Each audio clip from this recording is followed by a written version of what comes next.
Hello guys, welcome to my channel. তো আজকে আমরা কথা বলবো ক্যাপ্টেন মিলার মুভিটা নিয়ে, যেটা আর কি রিলিজ হয়ে গেছে, আমি কালকে দেখলাম। তো আমাকে কেমন লেগেছে সেগুলো বলার আগে ভিডিওটি লাইক করে দিন এবং চ্যানেলে যদি নতুন হয়ে থাকেন তো সাবস্ক্রাইব করে দিন একটা। তো মুভিটার যদি কথায় আসি, তো আমি এর আগে একটা ভিডিও বানিয়েছিলাম, ট্রেলার রিভিউ করেছিলাম মুভিটা নিয়ে, যেটা আমাকে খুবই ভালো লেগেছিলো। যে কারণ ট্রেলার যে মেকার্সটা এডিটিং করেছে ট্রেলারটা, তো আমার দারুণ লেগেছিল ট্রেলারটা। কিন্তু আমাকে মুভিটা কেমন লাগলো, মুভিটা খুব একটা ভালো লাগেনি আমাকে প্রথমত। কারণ মুভিটা কিছু জিনিস আছে যেগুলো খুব ভালো লেগেছে, কিছু জিনিস খুবই বাজে লেগেছে। সেটা আমি দেখে বুঝলাম যে আমি একটা এক্সপেক্ট করেছিলাম যে মুভিটা আর কি দারুণ একটা টপ লেভেলে যাবে, কিন্তু দেখে তো খুবই মানে সেরকম ভালো লাগলো না। তো আসুন মুভিটা নিয়ে কথা বলি। তো গাইজ, মুভিটা হচ্ছে এই যে ধানুষের যে ক্যারেক্টারটা, এটার আমরা তিনটে ফেজে দেখতে পাই। একটা হচ্ছে ইংরেজ আর কি ইংরেজের আমলে যেই আর কি সে পুলিশ অফিসার হবে সেই সেই ফেজটা। আর একটা হচ্ছে যখন ইংরেজের সাথে সে যখন পুরোপুরি মানে পুলিশ অফিসার হয়ে গেছে, ঢুকে গেছে, যে মাঝখানের ফেজটা। আর লাস্ট ফেজটা হলো যেটা হলো সে একটা বাগি টাইপের তৈরি হয়ে যাবে, একটা বদলা হিসেবে ইংরেজের সাথে তার কি হবে তার, সেগুলো আমি স্পয়লার দিতে চাই না। তো সেগুলো করে আর কি সে একটা বাগি টাইপের ডাকু টাইপের হয়ে যাবে, সেই গ্রামের আর কি একটা বদলা হিসাবে ইংরেজদের এতে নেবে। এই তিনটে ফেজ আমরা দেখতে পাই, এই তিনটে ফেজ নিয়ে মুভিটা। এরপর গাইজ, তার যে অ্যাকশন সিকোয়েন্সগুলো দারুণ, তার যে অ্যাকশনসগুলো দারুণ লেগেছে আমাকে। যে অ্যাকশনসের কথা যদি আসি, খুবই ভালো। কারণ এরপর যদি ট্রেলারের যে আমি বলেছিলাম যে ট্রেলারের অংশটায় যেখানে আর কি মেকার্সটা এত সুন্দর এডিটিং করেছিল, সেটা কিন্তু মুভিতে ঠিকঠাক ওয়ার্ক করে না।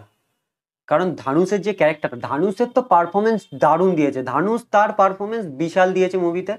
দারুণ একটা অ্যাক্টিং, দারুণ সে একটা মাস, সে একটা ম্যাডনেস, একটা ব্যাডাস টাইপের একটা যে ক্যারেক্টার, সেটাও দিয়েছে, দারুণ লাগছে।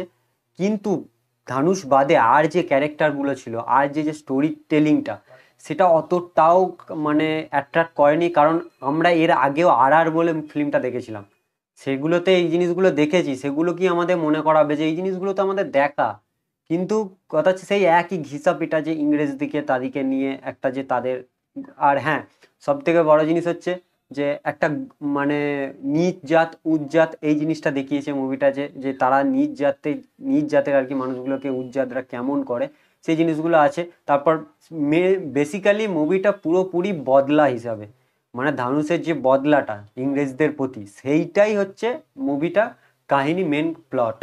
এরপর গাইজ, মুভিতে কিছু ভায়োলেন্স সিন আছে যেগুলো বিশাল ভায়োলেন্স, যেগুলো আর কি আমি ট্রেলারের আগেও বলেছি যে কিছু ইংরেজ পুলিশ দিকে আর কি টাঙিয়ে তাদেরকে বোম ফিট করে আর কি ফাটাচ্ছে। এই সিনটা তো বিশাল সিন ছিল ভাই, আমি তো দেখে বা মানে দারুণ দারুণ দারুণ। কিন্তু হ্যাঁ, একটা জিনিস কি, মুভিটা আরেকটু বেটার করতে পারতো, একটু এক্সপেকটেশন যেহেতু হাই ছিল। তো সেরকম আর কি কানেক্ট করবে না মুভিটা। ওভারঅল ঠিকঠাক, যেটা আর কি এক্সপেক্ট করা করা ছিল সেটা তো হলো না। কিন্তু ধানুষের পার্সপেক্টিভে যদি আমরা বলি, তো ধানুষ টপ লেভেলের অ্যাক্টিং দিয়েছে, টপ, মানে দারুণ দারুণ দারুণ। তার যে লাইফ স্টোরি, তার যে একটা ব্যাক স্টোরি সেটা দেখাবে, সে ব্যাক স্টোরি থেকে কিভাবে বাগি টাইপের ব্যাডাস একটা ক্যারেক্টার নেবে, সেগুলো সবই আছে মুভিতে। তো ওভারঅল ভিডিও আমাকে মুভিটা সেরকম আর কি আমি যে এক্সপেক্টটা করেছি সেরকম আমাকে দেয়নি। তো যদি আপনারা একটা মাস মশলা ফিল্ম পছন্দ করেন, একটা ব্যাডাস টাইপের একটা ক্যারেক্টার দেখতে চান, তো অবশ্যই মুভিটা দেখতে পারেন। মুভিটা আপনাকে নিরাশ করবে না। তো চলুন, এই ছিল আমার ছোট্ট একটা রিভিউ ক্যাপ্টেন মিলারের মুভি নিয়ে। তো ভিডিওটি ভালো লাগলে অবশ্যই এটা লাইক করবেন এবং কমেন্ট করে জানাবেন কেমন লেগেছে। আর চ্যানেলে যদি আজকে নতুন হয়ে থাকেন, তা চ্যানেলটা সাবস্ক্রাইব করে দিন, আর পাশে থাকা বেল আইকনটি বাজিয়ে দিন, যাতে নতুন নতুন ভিডিও সবার আগে আপনাদের কাছে পৌঁছায়। তো চলুন, নেক্সট একটা ভিডিওতে দেখা হবে।